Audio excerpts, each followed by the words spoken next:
తెలంగాణ రాష్ట్ర విషయానికి వస్తే తెలంగాణలో సీఎం రేవంత్ రెడ్డి చేసిన కామెంట్స్ ఇటు ప్రతిపక్షాలు కూడా తిప్పికొట్టిన పరిస్థితి. ఆయన ఏమన్నారంటే ఆర్థిక పరిస్థితి బాలేదు, దివాలా తీసిన పరిస్థితి, ఉద్యోగులకు నేను జీతాలు ఇవ్వలేను, నన్ను కోసినా కూడా జీతాలు రావు అన్నట్టు కూడా మాట్లాడారు. అంటే ఆర్థిక పరిస్థితి మెండుగా ఉన్నప్పుడు తను మేనిఫెస్టో ఇచ్చినప్పుడు అప్పుడు ఆర్థిక పరిస్థితి బాగుండేనా అంటే ఏం చెప్తారు? ఇప్పుడు రేవంత్ రెడ్డి ఆ మాటలు మాట్లాడటానికి ఒక సీఎంగా, ఒక రాష్ట్ర ప్రతినిధిగా, ఒక రాష్ట్ర అధిపతిగా ఆ మాటలు మాట్లాడుతూ అంటే అతనికి ఏవైనా ఒక విజ్ఞానం పరిజ్ఞానం ఉందా? నువ్వు ఎట్లా మాట్లాడతావు ఆ మాట? మరి ఆ 9 నెలల ముందు నీకు బుర్రలేదా? ఉన్న ఆర్థిక పరిస్థితి మేము ఆలోచించి చెప్తున్నా, బొచ్చేస్తున్నా, భూషణ వేస్తున్నా అని బట్టి విక్రమార్క, మీ ఉత్తమ్ కుమార్ రెడ్డి, మీ కోమటిరెడ్డి వెంకటరెడ్డి అందరూ వాగారు కదా. ఏమి చూసుకుని వాగారు? ఏ బలుపు చూసుకుని వాగారు? అబద్ధాలు, మా ప్రజలు ఏదో మభ్యపెట్టి అబద్ధాలు ఆడారు, అంతేనా? మీరు ఇవాళ వాళ్ళు ఎందుకు ఇస్తారు భయ్య? నువ్వు రేవంత్ రెడ్డి నోటి మాట తీరు కానీ, ఆ సంస్కారహీనమైన భాషకు కానీ, అతను మాట్లాడే తీరు కానీ, వాళ్ళు చేస్తున్న పరిపాలన విధానం కానీ, ఇవి 2009లో మీరే పర్మిషన్లు ఇచ్చిన కట్టడాలని వాళ్ళు మీరు కూలుస్తున్నారు. ఇవన్నీ చూస్తే నాకు ఎవడన్నా నిన్ను నమ్మి డబ్బు ఇస్తాడా? నేను నమ్మి ఎందుకు ఇస్తాడు?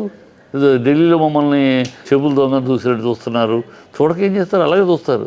మీ బిహేవియర్ని బట్టి ఉంటుందయ్యా, మీ నడతను బట్టి ఉంటుందయ్యా, మీ భాషను బట్టి ఉంటుందయ్యా, మీ పరిపాలన విధానాన్ని బట్టి ఉంటుందయ్యా. మీ దగ్గర ఆ కల్చర్ లేదు, ఆ పరిపాలన దక్షత లేదు, ఆ పరిపాలన సంస్కారం లేదు, ఆ పరిపాలన సభ్యత లేదు. మీరు నీ మాటలు బట్టి అలాగే ఉంటాయి. ఈ గాలిగా మాట్లాడుతున్నాడు, బజార్ రౌడీలాగా మాట్లాడు, వీధి రౌడీలాగా మాట్లాడు, ఈత నమ్మి ఇస్తాడా? డబ్బులు అడిగితే సంతానం రౌడీతనం చేస్తాడా అని అనుమానం వస్తుంది. అలా మాట్లాడుతున్నావు కదా నువ్వు. మీ చేతలు అలా ఉన్నాయి కదా. మిమ్మల్ని అలా చూడక ఎలా చూస్తారు? మరి కేసీఆర్ చూడలేదు ఎట్లాగూ? కేసీఆర్ని ముఖ్యమంత్రిగా ఉన్నప్పుడు దేశం మొత్తం అతన్ని అలా తలపైకి చూసి what is Telangana, emerging Telangana, who is KCR ప్రపంచం అంతా చూసింది. మరి ఇది చూసింది ఆ మాట తీరు, ఆ దక్షత, ఆ దమ్మున్న సీఎం, ఆ పరిపాలన దక్షత ఉన్నవాడు, విషయ పరిజ్ఞానం ఉన్నవాడు, ఏదైనా చేయాలంటే చేయగలిగా అని ప్రపంచం గుర్తించినప్పుడు ఆయనకి అన్ని రకాల సహకారాలు అందినాయి. అందువల్ల అన్ని చేయగలిగాడు. నువ్వు నీ మాట తీరు అంత వీధి రౌడీ భాష. మాట వెళ్తే మెడలు తీసి బ్యాగులో వేసుకుంటామంటారు, ప్యాంట్లు కూడా తీస్తామంటారు, ఏదేదో మాట్లాడతాడు. లాగులో తొండలు విడుస్తామన్నాడు, రాగులతో ఏం మాట్లాడతాడు? ఒక రోడ్డు వీధి రౌడీ, చిల్లర రౌడీ భాష. ఒక సీఎంగా నువ్వు అలా మాట్లాడితే నీకు ఎందుకు విలువిస్తారు? సీఎం స్థాయిని, సీఎం హోదాని కాపాడేవాడికి ఎవరైనా విలువిస్తారు. నువ్వు ఇప్పుడు నువ్వైనా నేనైనా ₹1,00,000, కోట్లు కూడా కదా, ₹1,00,000 అప్పటికే అనుకోమ్మా. నువ్వైనా నేనైనా మన ఏం చూస్తాడు వాడు? వీడు తిరిగి ఇవ్వగలడా? ఆ తిరిగి ఇచ్చే మర్యాదస్తుడా అనేక చూస్తాడు. నేను బూతులుగా మాట్లాడానుకో, డబ్బులు ఇవ్వాయి, డబ్బులు లేకపోతే ప్యాంట్లు కూడా తీస్తాను అన్నాను, తీస్తాడు ఎవడన్నా? నీ భాష అలాంటిది కనుక ఇతనితో ఎందుకు మనకు వద్దులేదు, నేను దూరం పెడుతున్నారు ఎవరైనా. అది తెలుసుకోవాలి.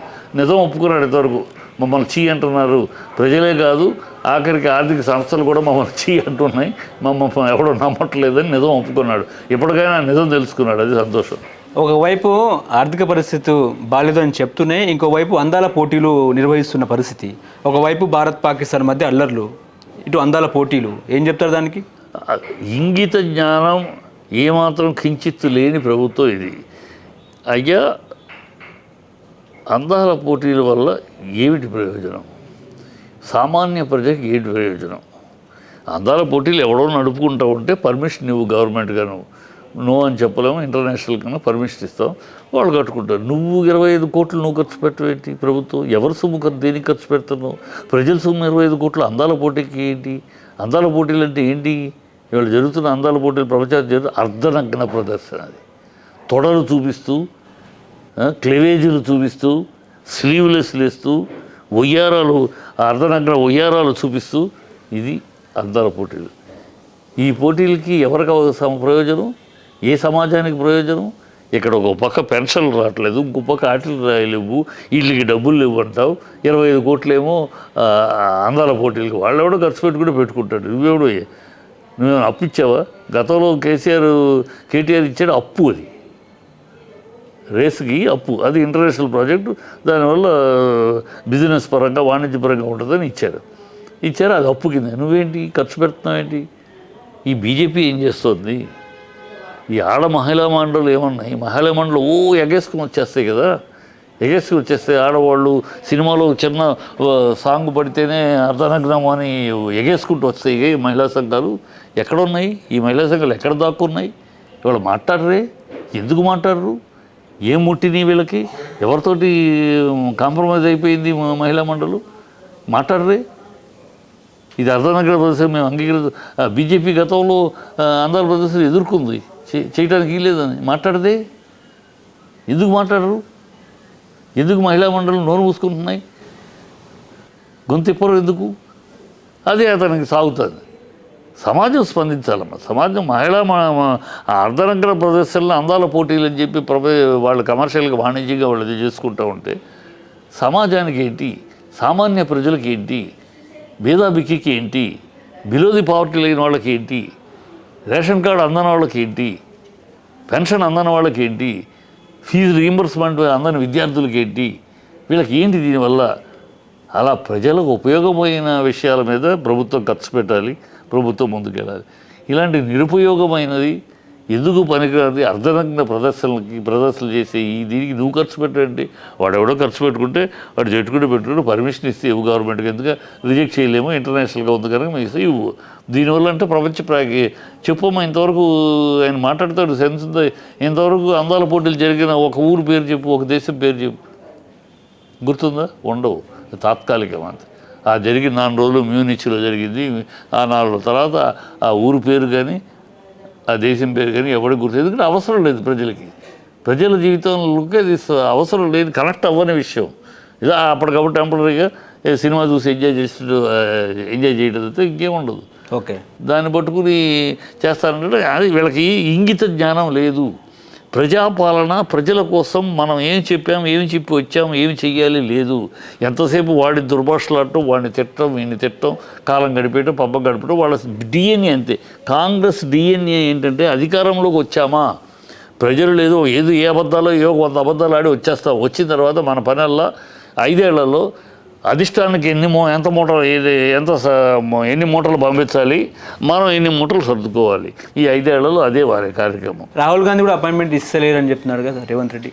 ఎందుకు ఇస్తాడు? అయిపోయింది. రాహుల్ గాంధీ ఇతను కోటా ఇచ్చేసాడు. ఎవరు? రేవంత్ రెడ్డి కోటా సప్లై అయిపోయింది మూటలు. ఇప్పుడు నెక్స్ట్ సప్లై కోమటిరెడ్డి వెంకటరెడ్డి రెడీగా ఉన్నాడు. ఆ కోమటిరెడ్డి వెంకటరెడ్డికి 2 ఏళ్ళు ఇవ్వాలి కదా. ఆ తర్వాత ఆఖరిలో ఎన్నికలప్పుడు దళిత ముఖ్యమంత్రిని బట్టి విక్రమార్క ఇవ్వాలి కదా. ఆ ముగ్గురిని, అందుకని మీకు బట్టి విక్రమార్క వైఫ్ అందరికి గుర్తుందో లేదు మీకు ఎలక్షన్ అప్పుడు. మేము ఎన్నికలకి మేము సీఎం అవుతామని నాన్న కష్టాలు పడ్డాం, కానీ ఆఖరిలో తనుగుపోయారు అంది. అలాగే వెంకటరెడ్డి అన్నాడు, సోనియా గాంధీ నువ్వే ముఖ్యమంత్రి, కానీ అనుకున్న పరిస్థితుల్లో తనకి ఇస్తున్నావు, నీ ఛాన్స్ వస్తుంది, వెయిట్ చెయ్యి అన్నాడని ఈయన అన్నాడు. సో ఇది వీళ్ళది. మొదటి కృష్ణుడు అయిపోతుంది కాలం, రెండో కృష్ణుడు ఎంటర్ అవుతాడు అతి త్వరలో, ఈ ఆగస్టులోనే ఎంటర్ అయిపోతాడు. అతను ఇంకో 1.5 years ఉంటాడు. ఆ తర్వాత మూడో కృష్ణుడు దళిత కార్డు మీద అతను ముఖ్యమంత్రి చేస్తాడు ఎన్నికల కోసం. ఇది దాని డిఎన్ఏ. ఈ లోపల నువ్వెంత సర్దుకుంటావు, ఈ లోపల అబద్ధాల చిట్టా ఏం చేయాలి అంటే కాంగ్రెస్ అధిష్టానం రెడీ చేస్తుంది. ఏ అబద్ధాల చిట్టా రెడీ చేయాలి అంతే. ఈ మధ్య కల్వకుంట్ల ఫ్యామిలీలో గొడవలు అవుతున్నాయి. కవితను కేసీఆర్ దూరం పెట్టారు, త్వరలో హరీష్ రావు కొత్త పార్టీ అని చెప్పేసి రూమర్స్ క్రియేట్ చేస్తున్న పరిస్థితి. మీకేమైనా అంటే దీని మీద ఏమైనా సమాచారం ఉందా? నాకు శుభ్రమైన సమాచారం ఏమీ లేదు. ఇక్కడ ఈ కాంగ్రెస్ వాళ్ళు వాళ్ళని ప్రజలు దుయ్యబడుతున్నారు, చీకొడుతున్నారు, అసహించుకుంటున్నారు. దాని నుంచి ప్రజల చీకొడుతున్న దాన్ని ఆ టాపిక్ నుంచి డైవర్ట్ చేయటం కోసమని వాళ్ళు ఎందుకుంటుంది గొడవ. ఏం అవసరం ఉంది గొడవ పట్టడం వల్ల అధికారం ఏమైనా వస్తాయి? ఇప్పుడు లేదు కదా, ఏమీ లేదు. వీళ్ళుగా పుట్టించేసి వీళ్ళే దానికి చెవులు ముక్కులు ఏర్పరిచి చేయటం తప్పితే ఇంకే కాంగ్రెస్ యొక్క దౌర్భాగ్యపు ప్రాపగాడ తప్పితే ఏమీ లేదు. హలో, తెలుగు రాజ్యం ఛానల్ చూస్తున్నారా? సామాజిక రాజకీయ జీవన చిత్రణే తెలుగు రాజ్యం. అతిశయోక్తులు అసత్యాలు ఉండవు. రాజకీయ కోణం కాదు, ప్రజా కోణమే కొలబద్ద. తెలుగు రాజ్యం వీక్షణ మీ ఉత్తమ అభిరుచికి నిదర్శనం.